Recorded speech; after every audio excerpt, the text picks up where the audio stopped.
My name is George Finelli. I'm the Aeronautics Research Director here at Langley, and welcome you all to this presentation today, this AIAA presentation, Career and Professional Development Seminar Series.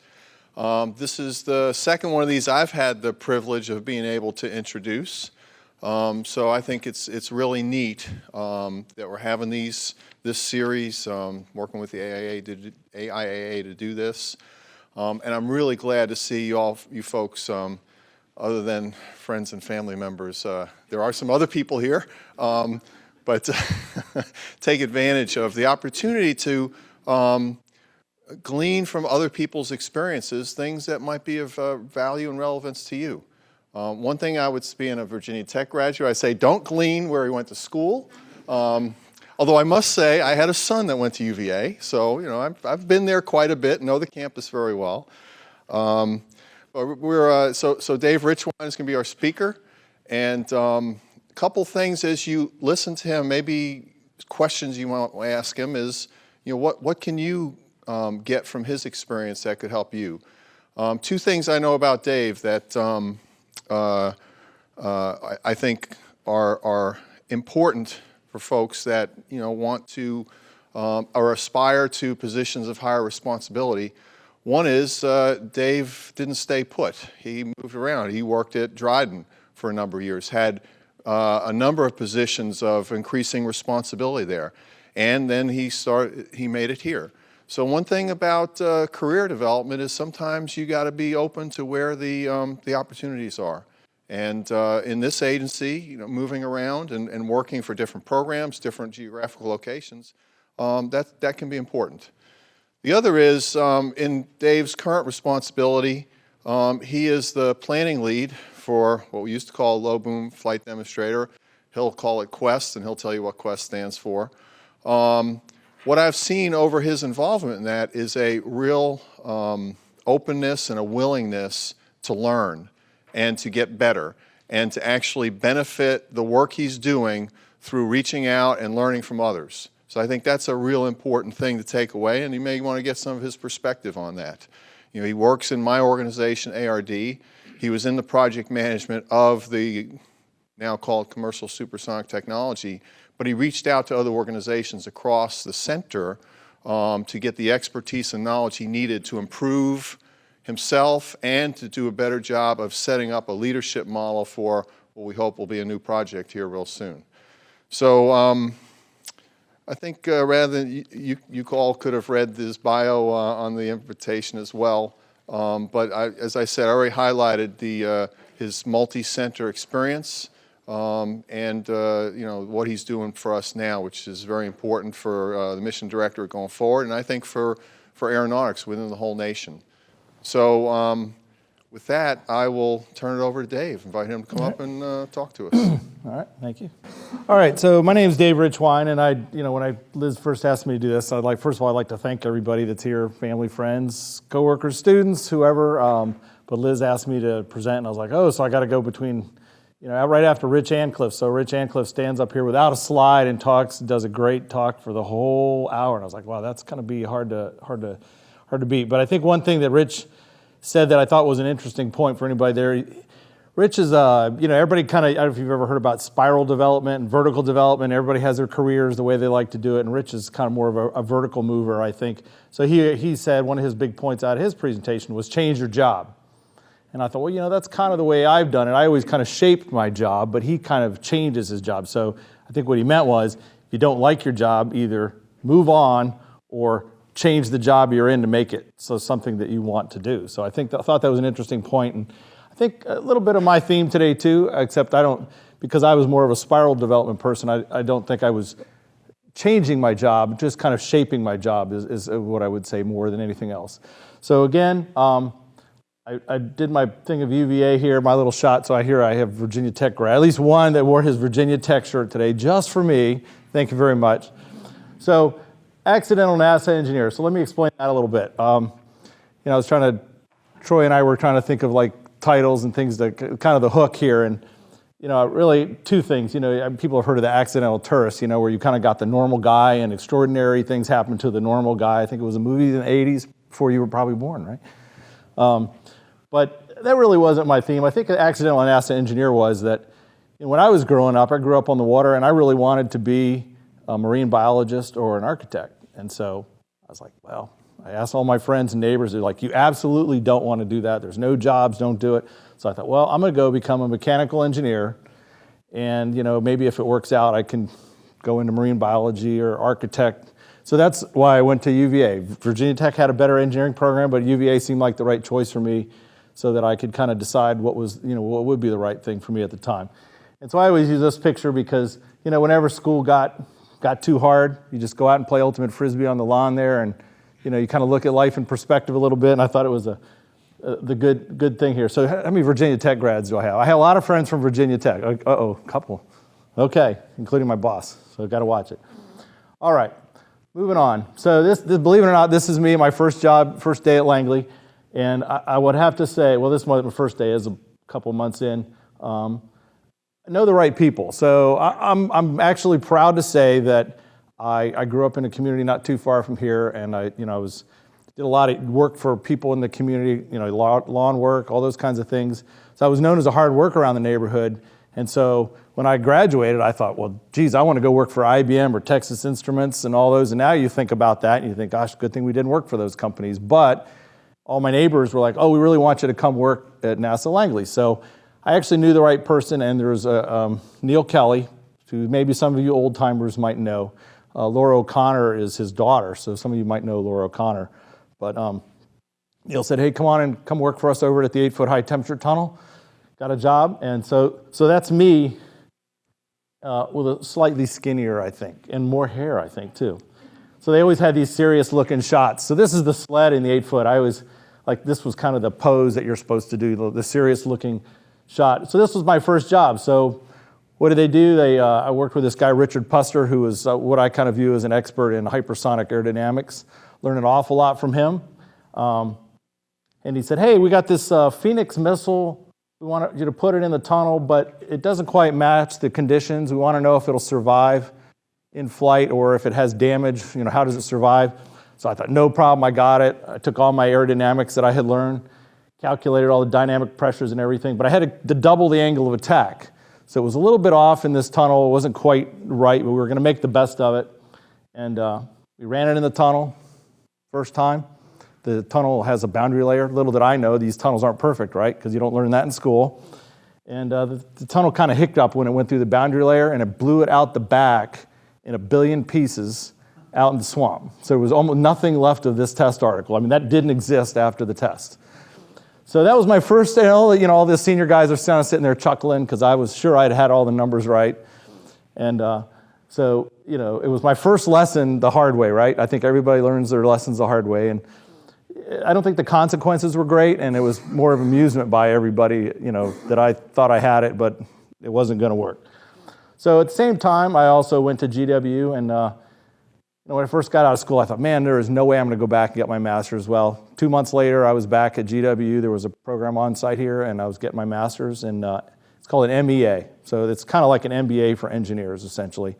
And so I did that for the next 2 years, and that kept me out of trouble. Because we know how that is, right? When you're a young co-op, you got to stay out of trouble. So that was important. So this was my first job. It was a great job. I learned a lot. And I was really happy to learn about hypersonic aerodynamics, which I really didn't know much about coming out. But it was a great job. About two years later, someone said, hey, you want to go to California and start working at Armstrong? And this was as a contractor. And I said, sure, that just sounds awesome. Go out to California, see California, new experiences. Again, working, like George said, working at a different center is really eye-opening. The culture, the things you're exposed to. I can't really speak enough to, how much you do learn when you are at different centers. It's just hard to explain until you've done it. But it's a tough thing. So the younger you do it, I think the easier it is. As you get older, it gets a little more challenging. First day at work, and this is the first part of my slide. I go into work. I go into the credit union to sign up for account. And there's the lady is in there is crying. And I was like, what happened? She said, the shuttle just blew up.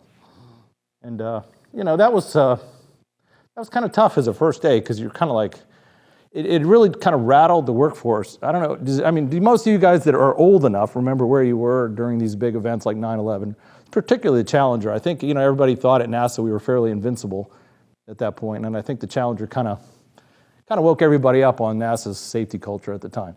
But one thing I'll have to say about that is being at Armstrong, they didn't fly it was a period of time where there really weren't that many shuttle flights because they were, again, looking at all the issues with the O-rings and things like that. But I would have to say that the Armstrong people were very resilient. I just use the word Dryden because at the time it was Dryden Flight Research Center. And I just remember the resilience of all the workforce there. Despite it was, those people knew several of the astronauts quite well, and despite that, they were quite resilient and used that to kind of re-empower them to try to work on the safety culture. So this picture, it's kind of like Dom here, learn from your elders, right? Now, I know you're not that much older, Dom, but by the way, this is Dom Magulari. He's my hero over here, right? Raise your hand, Dom. Come on, don't be shy. And Bud back there. Hey. So this was the guy that I sat with my very first day on the job at Armstrong, a guy named Dale Reed. Probably none of you know who he is.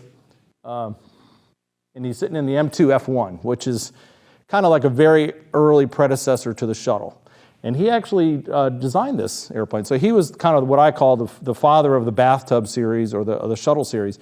So he sat next to me, and I tell you, sitting next to him for a couple of years, hearing stories from him every day. And if you just look at the smile on his face, here's a guy that's already retired from NASA, a contractor, and you just look at how much he is enjoying his job. He loved every second of his job. And so I think that's an important lesson. If you're not enjoying your job, maybe you should change your job or move or do something different because you should enjoy your job. He loved every day of his job, and he was just a great guy to learn from. And you look at some of these things. I mean, this is kind of amazing to me. You look at some of this stuff in here, the wood, and the plyboard, and they flew this thing, right? This was the culture in those days. They made it happen. Now, that would never pass a safety review board these days, I can assure you. And I think they actually towed this thing behind a helicopter on the lake bed.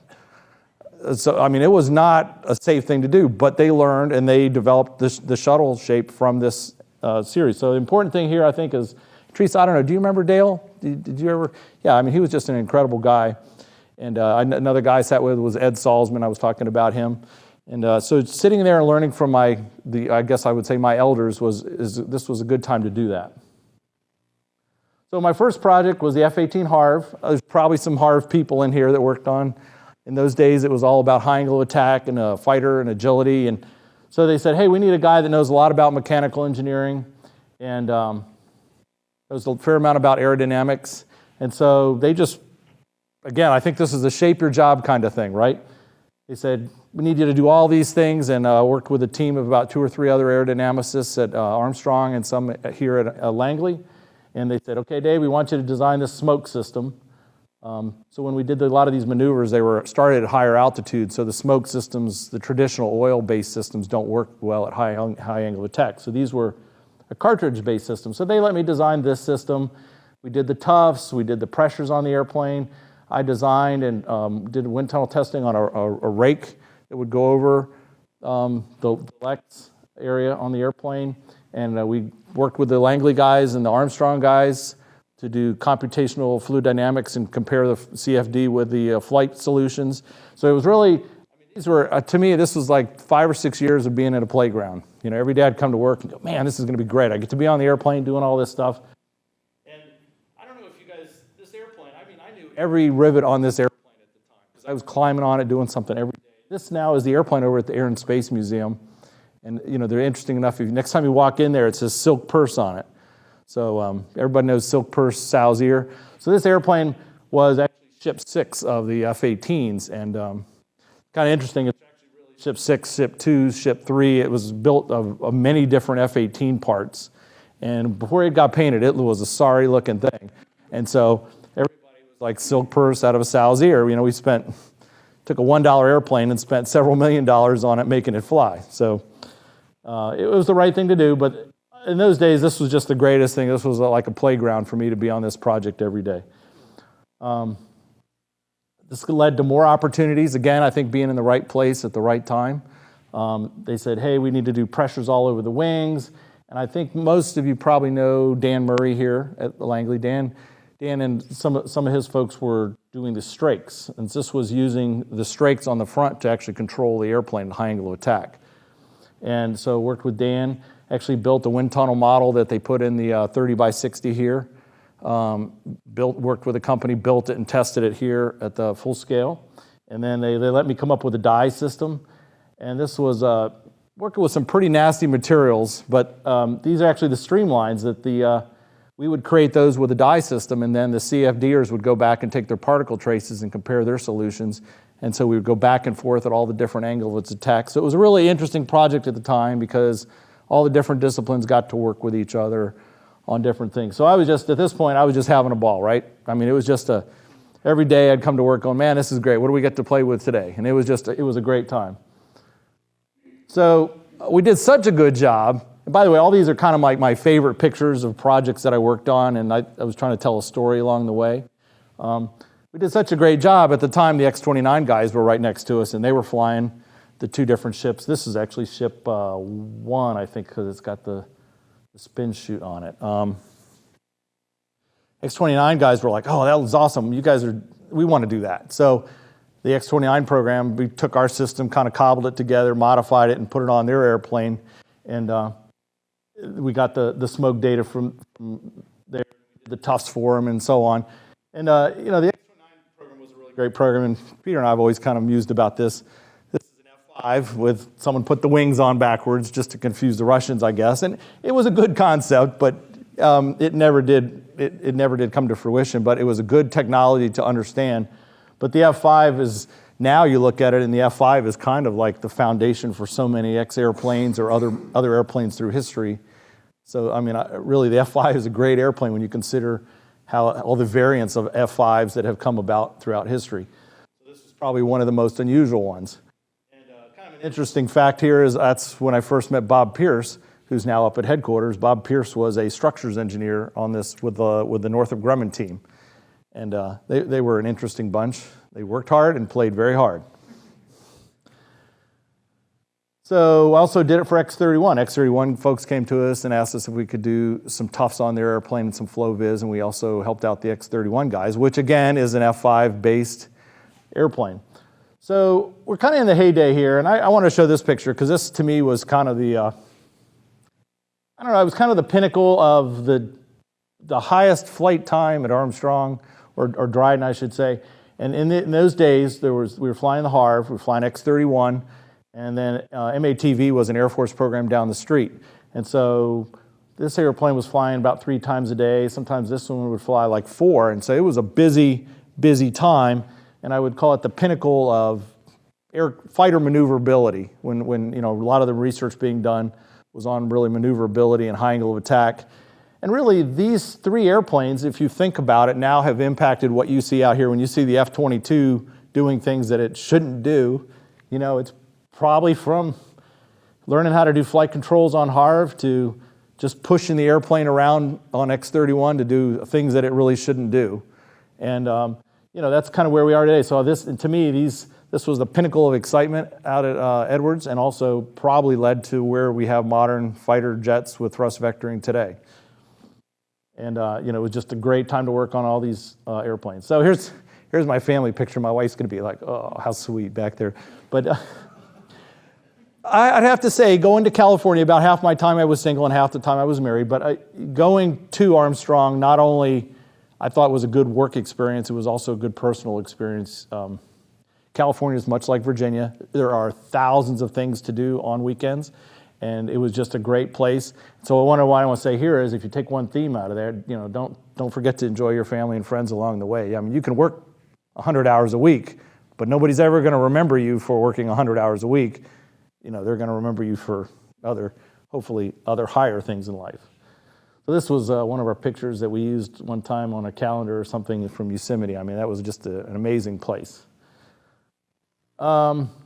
Here was an interesting experience. So again, in my spiral development, because I had a good mix of aerodynamics and mechanical background, there was a gentleman named Bob Meyer out at Armstrong, and he always seemed to kind of give me the really fun jobs. I was like, he just had kind of put me under his wing, and Bob would always really kind of give me stuff he wanted done, but he knew I would get it done, but it really benefited me a lot as well, and I really appreciated that.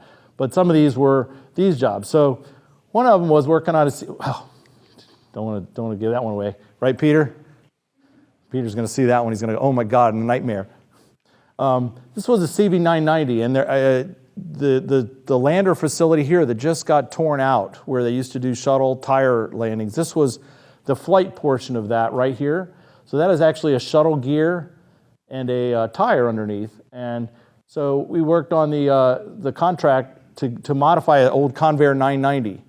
And it was a bunch of old timers knew all the structures on this airplane. What was unique about this airplane is it has a dual keel on it. Most modern airplanes, due to weight and simplicity, have a single keel. But for some reason, the CV990 had a dual keel, so you could cut a hole in the bottom of the airplane easily and put this gear. And they would actually deploy the gear and do tread studies, friction studies. And so in combination with a facility here, it kind of opened the door for them being to land the shuttle in Florida, because it used to be at Edwards, and then they qualified it for the runway surface and the distance and the rain and all that, and were able to land the shuttle at Florida from that point on.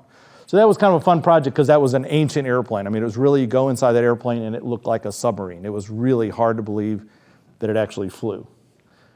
Same thing with this B-52. I did some experiments, and Neil, I think back there, Neil and I worked on B-52 together a little bit. So Neil, tell me, if it was like a guy named Archie Moore, I think. It was a structures guy, old guy, must have been like 80 years old, huh? Just forever old, right, Dom? Him and Bill. So these guys were engineers from like the B-27 or something from Boeing, from like ancient history, and they knew everything there was to know about this airplane. So hanging out with those guys, again, was a very educational process. And I remember we used to go inside the airplane, and they had stop-drilled cracks, literally hundreds of them. And you look at all these drills, and you're thinking, this has got to be scary and unsafe. And this airplane was, at the time, was in its 40s or 50s. Is it? 1952 is when that one came off the line, and that's number 8. Yeah. So it was really an interesting airplane to work on, because, again, it was just so antique inside, but it did the job. And, you know, we. That was a cable flight airplane. Man, those Yeah. guys had to work to fly that. Yeah, so if you see any old war movies, that's the way the inside of this airplane seriously looked. It was really unbelievable. But it was a great plane to work on. Space to no end, right? But yeah, but it was just, the technology was very interesting. I almost had to take a step back in time. So you didn't worry about how much something weighed. You more worried about other factors. So that was a great experience too. And you know, I used to joke with some of the pilots, because sometimes the pilots were younger than the airplane, and that was always kind of interesting too, because they're like, I've never flown an airplane older than me. So that was fun. And so this one's for Peter. Peter Cohn back here. So what? Yeah, we're starting to go downhill here. So the point of this is, every time, and for any of you younger engineers that haven't gone through a replanning exercise at NASA, I think you just need to be prepared to be ready for it and get used to it and suck it up and do it. Because Peter and I know people that have been through at least 5 or 6 of these, if not more. And one thing that amused me about this was a chart we used like, 10 years ago, 15? It's probably over 10 now.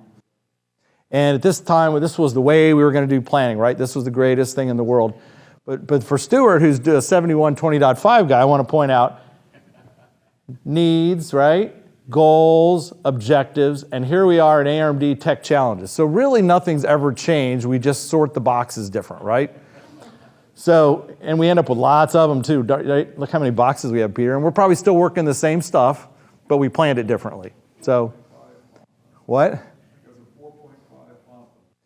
Yeah, so I put this one in for Peter because I thought he would appreciate the... You always put it up there and say, I don't expect you to read this, but I'm going to go through it. Right. Yeah. So, you know, it's not important what's on it. It's the part of, hey, just when you do replanning or recasting or whatever they're going to call it, just kind of expect it. It happens every once in a while, but you probably end up close to the same answer you had before.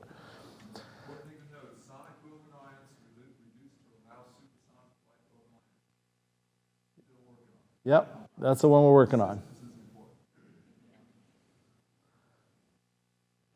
So here's an interesting one, and I was still at Armstrong, and this was kind of one of my few last projects. Is not everything works out the way you think it's going to work out. So I worked with a guy, and we got NATO was getting rid of a couple of G3s, And these things were awesome inside because it was like for presidential staff or something, because they were all mahogany inside. It didn't look like a research airplane, but it was an awesome airplane.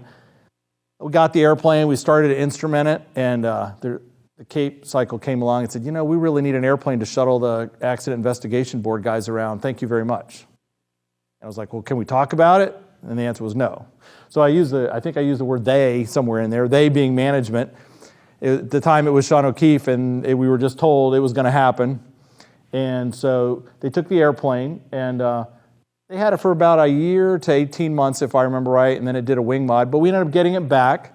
So again, I worked real hard. I think we did the right thing. I was thinking research all along, but in the end, you know, it was to a good cause. The Accident Investigation Board flew all over the country doing all the shuttle Accident Investigation Board stuff for Columbia. And so, you know, it was a valid cause, just not the way we thought it was going to turn out. And in the end, we conned them into doing a little bit at Johnson, doing some of the mods to fix the airplane up for free as kind of as a payback. So, and again, it was a win-win. And I think this airplane ended up going, instead of going into aeronautics research, I think Earth Sciences took it and is still flying Earth Science missions off of it. So here's an interesting project. And so everybody loves this picture. You cannot like a picture of an SR-71, but I was fortunate to work on the SR-71 a little bit. And you know, this was one of these where usually I was able to have a successful end result. But I think in this case, the success was that we showed we could do something. We didn't actually implement it. So Peter, I don't know if you remember, this was Bob Meyer's competing concept, go modify an SR-71 to do low boom flights. And then in the end, because of dollars, I think it was viewed, actually, I don't think they could actually do it on this air either, right, the shape. So we were given a shape, and so I wasn't a shaper of the airplane, but I was told, given this shape, how would you put this on an airplane? So for me, just working on an SR-71, I didn't care, right? This was an awesome airplane to work on.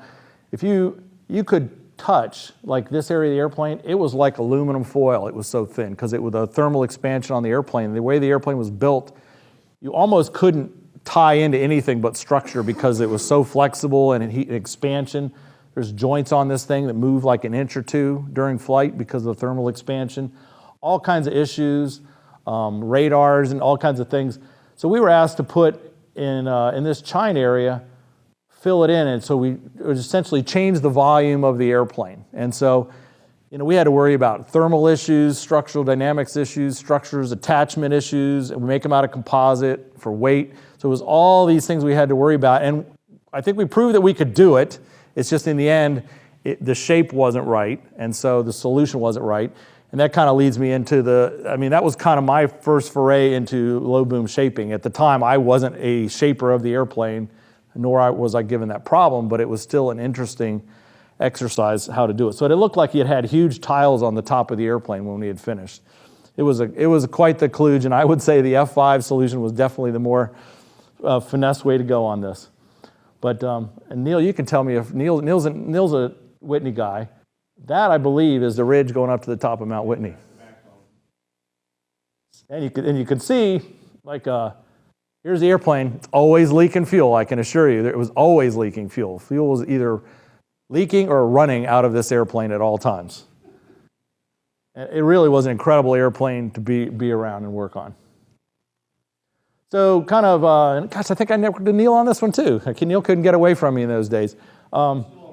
Yeah, really. So again, Bob Meyer had a little job he wanted me to do, and he said, hey, can you make a video system for some research that we want to do? And so we went to Loral Air Neutronic and got a first generation Nighthawk pod, which is essentially a weapons pod, and we turned it into a camera pod.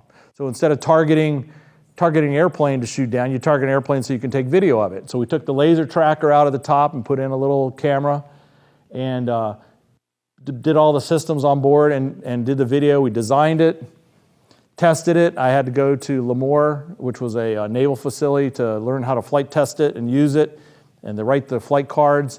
And so that was my first foray, and I was lucky I got on flight status at the time, and I was able to probably get about 75 flight hours in the back of the jets because of this.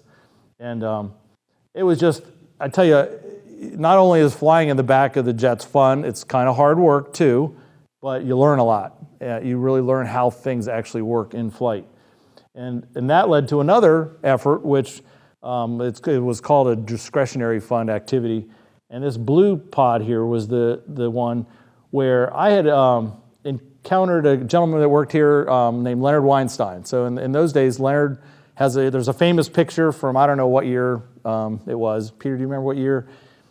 He took a picture of a T-38, and it was from the ground. It was a little blurry, and the technology really wasn't ready. But and so we said, well, hey, maybe we can get Schlieren in flight. Pardon me?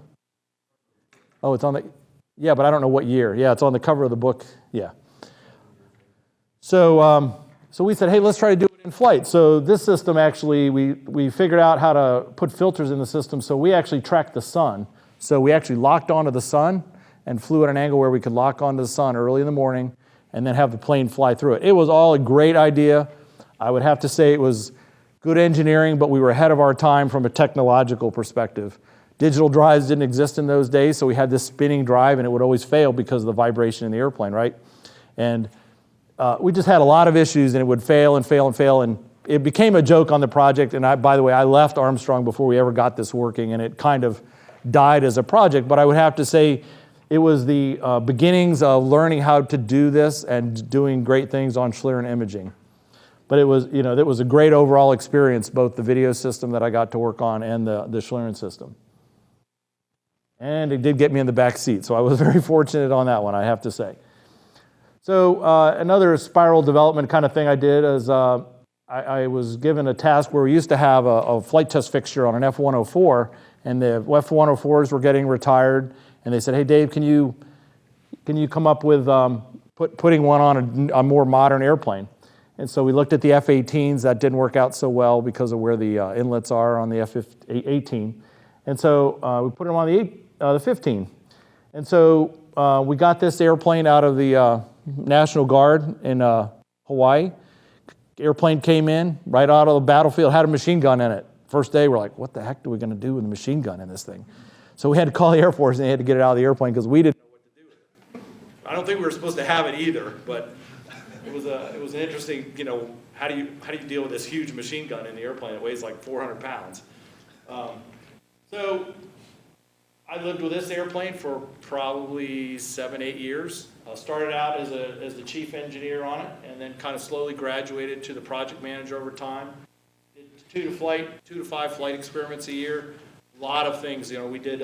This particular one here is actually damaged and repaired shuttle tank foam. So we flew a bunch of foam profiles at the high Q. We fly about 1,000 PSF on this airplane. And did all kinds of stuff for the shuttle foam. We flew shuttle tiles at one time. That was interesting because... So anyway, I think this was a good transition. Again, I don't think I changed my job, but I shaped my job so that I slowly kind of transitioned from a chief engineering role, largely technical, into one that was more programmatic. But again, it was a real rewarding experience, and I was happy to do that. I kind of still have an emotional attachment when I go back to this airplane. I kind of feel like it's my baby, and they're still flying it. And this was you can see that on the tail number there. This airplane was built in '74 and was ship 141. But it's probably of all the F-15s in the fleet, I bet it's been babied and princessed as much as any airplane in existence. It's still in incredible shape for quite an old airplane. So this is kind of when I met Peter and getting into the sonic boom type work. Here was the test, and this was my last experiment at Armstrong, and this is where I met Peter. I was on the QSP program, Quiet Supersonic Platform. It was a DARPA program. And one of the side experiments was this SSBD, is essentially trying to quantify, could they use the F5 for the low boom shaping, just much like we were just talking about on the SR-71. And so our F-15 would go and was the chase airplane, and we would use this probe in the front to do the near field probing, so we could go in very close and probe the airplane and understand the shock. And I think they used some of this to help in the CFD, Peter, if I remember right, to design the final design, or was it? So again, this was kind of my connection to how I met Peter, and now I've worked with Peter ever since the last 10, 15 years. This is kind of how I met Peter. So this was the final experiment. At this point, I had already moved back to Langley, and this was the in-flight where they were actually flying the F-5 up against the SSBD. So as you can tell, it's not a beautiful thing, right? But it was a concept basically to show, can we shape the airplane, A, and B, I think more importantly, will that boom propagate and hold to the ground? I think that was the more important part of it, not making it look like a thing of beauty. And it was not, but it was a very effective design. And there's data to prove it was really the first time we had ever shown that, yes, you can shape an airplane and it will hold together all the way to the ground. So at that point, I for personal reasons, my wife and I decided to move back to Langley here, all our families for kind of our East Coast type people. And, when the parents tell you that they're not going to visit the grandkids anymore because they can't fly 13 hours, you kind of have to rethink your life a little bit. And so we decided to move back here. And this was one of those pictures near one of the big pictures they take of the big group. And so we came back to Langley, and now we're enjoying Langley. There's a lot of things to offer here, much like California. And, I'd have to say I think we've enjoyed the experience here. But Peter could probably tell me which one this was. I don't remember. But all the years when you look at these pictures, you probably will remember the people and the teams that you worked on more than the work, I think.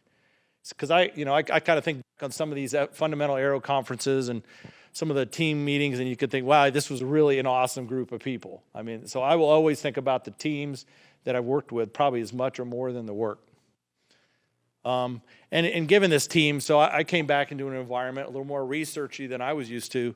So I come out of a flight environment, so you're in a culture that's, really flight is way more important than the CFD and the wind tunnel guys. But I think when I got here, I realized that, the CFD people were really doing incredible things as well, and it was really amazing for me to watch how, including Troy, okay, you weren't here yet, I don't think, or maybe you worked on one of these. Some of this is, you might have worked the inlet stuff, I don't know. But then on the other hand, here at Langley, I'd say we'd be just as concerned about the wind tunnel testing, right? And so here's some of the incredible things that we've done in the wind testing world. So, I mean, when I think about the tryout of the flight test and the wind tunnel and the CFD, it's really, people are doing incredible things at all levels because all these things are important to validate each other. One of the things that I got to work on in the current project that I'm on right now, it was actually the Supersonics project at the time. We thought we could modify an F-16XL to make it low boom. This is an old, there was two of these in existence, these F-16 Delta Wing configurations, and it kind of looked like it. It's like, okay, we can make that airplane into a low boom airplane. It just kind of looks like it, right? Well, just kind of turns out that it didn't really have the lift distribution and the volume distribution. Just didn't have enough tools to work with to make it a low boom airplane. But it was conceptually good, and I think a lot of the tools that we have today were predicated on some of this work, even though we couldn't make it a success.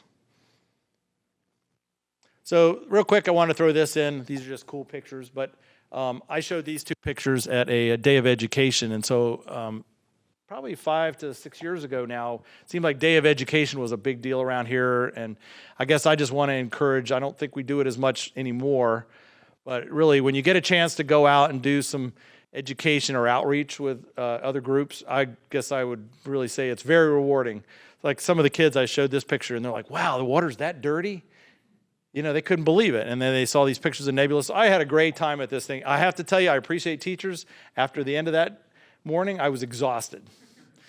But it was a great experience going out to the schools and talking to the kids. But I definitely am glad I'm an engineer or a program manager versus a teacher because they definitely earned their keep. So, pay forward. This one's for Peter. So I got to fly in jets, and I found I learned a lot. And one time Peter came out, and I talked to one of the Armstrong folks. I said, let's get Peter a flight.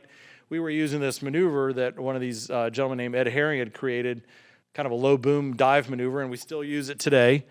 And so Peter got to go out and fly these maneuvers to see what they were like. And I really enjoyed Peter getting a flight, but I more enjoyed that we were able to sneak up on him with a cold bucket of water. So we were paying forward. We'd had actually you'd think you couldn't sneak up on somebody on a flight ramp, but we were able to because he was just so jazzed about flying, he wasn't looking behind him at all. So that was my pay forward. So what is pay back? So Peter's pay back, right?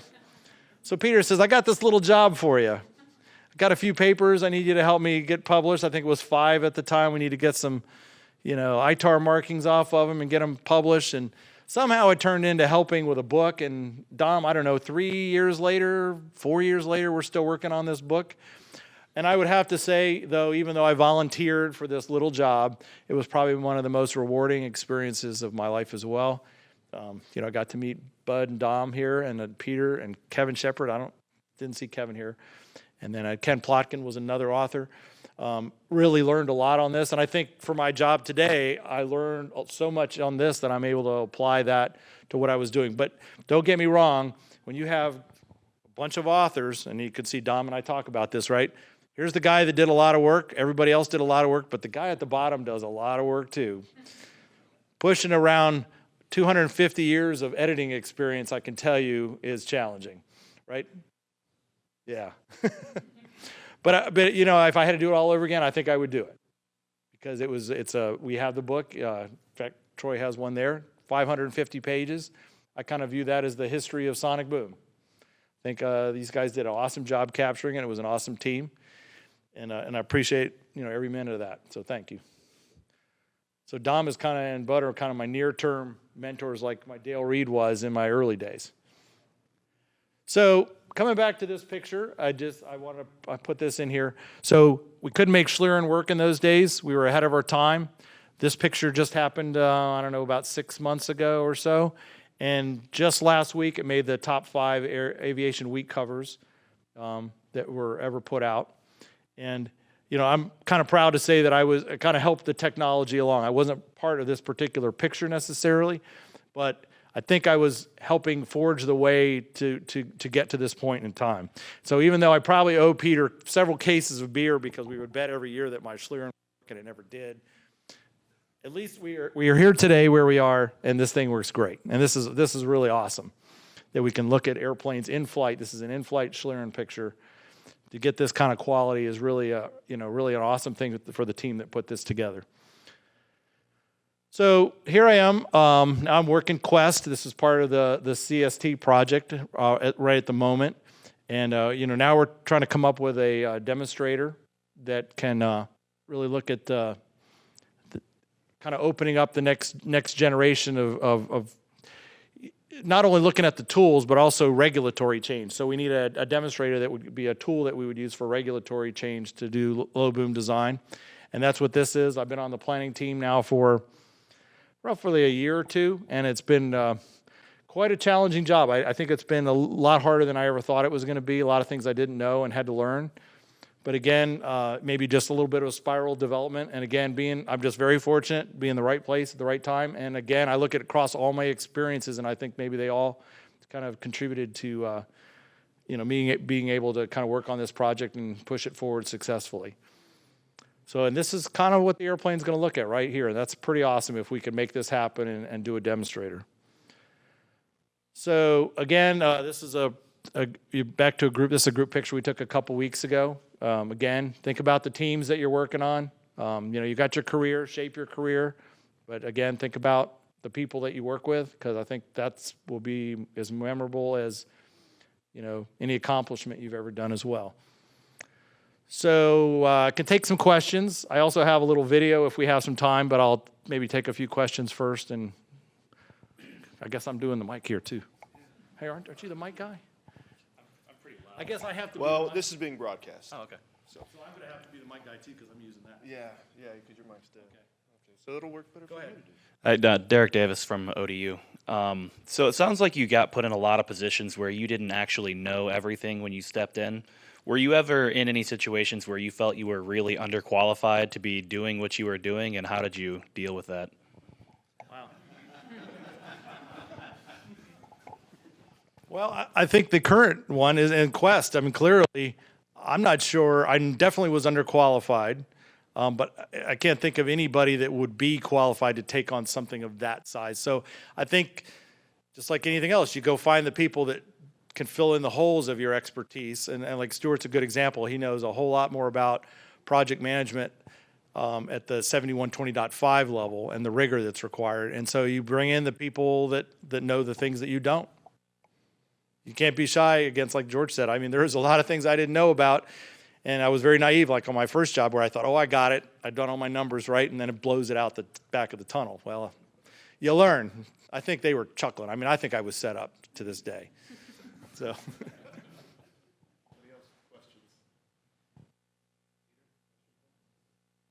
No, he's asked me enough questions.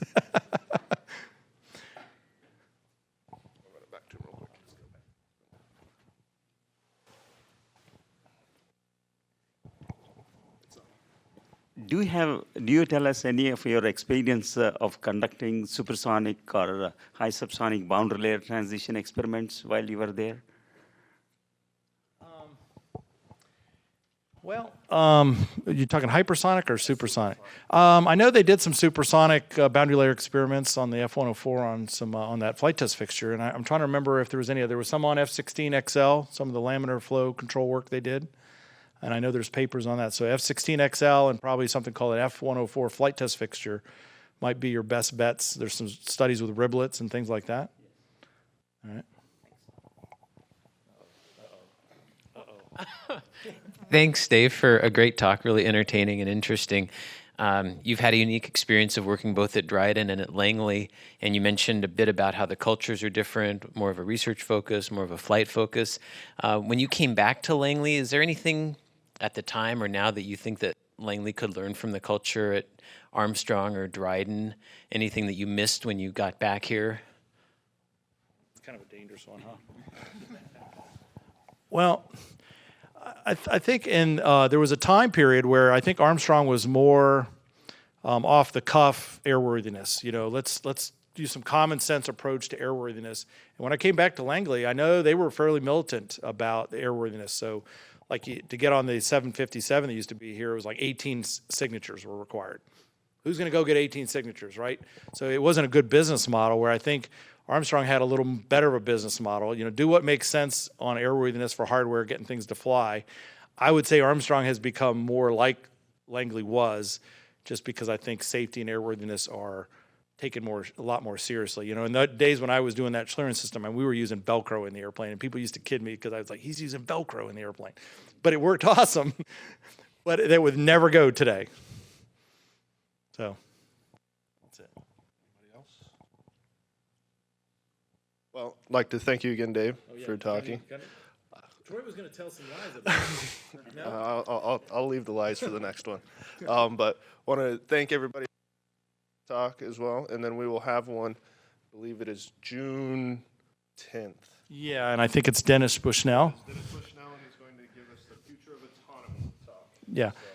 So I'm going to show a real quick video for anybody who wants to stick around. We made a video a couple years ago about the Quest and the sonic boom and what we're trying to do. So it's just kind of a cool video, 2 minutes. If you got to go, I understand, but I'm going to play it here. So we made this video, and then we were told to put it under wraps for a while, but now we can show it. Commercial supersonic flight has long been desired to reduce air travel time and improve personal mobility, particularly for today's long-distance travel. However, these benefits have not been realized due to the challenge of sonic boom. When the Concorde was designed in the 1960s, sonic boom was so disruptive to people on the ground that a prohibition was soon placed on supersonic commercial flights over land that remains in effect today. This prohibition created an economic barrier that extinguished civil supersonic aviation. Sonic boom reduction has been pursued for many years, but recently, NASA and its partners have made a number of significant advances that bring the goal much closer. New boom reduction aircraft shaping tools have been developed and validated by analysis, wind tunnel testing, and flight experiments. In addition, acoustic studies conducted in laboratories and in-flight tests using special maneuvers have indicated that the boom levels that can now be achieved may produce little or no disturbance to communities. These advances have the potential to overturn the ban on supersonic overland flight, but must be proven outside of the laboratory and off the flight test range. NASA and its partners believe that the time is right to conduct a flight demonstration. To do this, a new X-plane incorporating boom reduction design will be developed and flown. For cost savings, this demonstrator will be smaller than future civil supersonic aircraft, but will be designed to replicate their boom. Flying overhead, this innovative aircraft will produce a soft thump sound in place of the sonic boom. The first phase of the flight research project will validate the low boom design and make an initial assessment of the acceptability of the noise levels.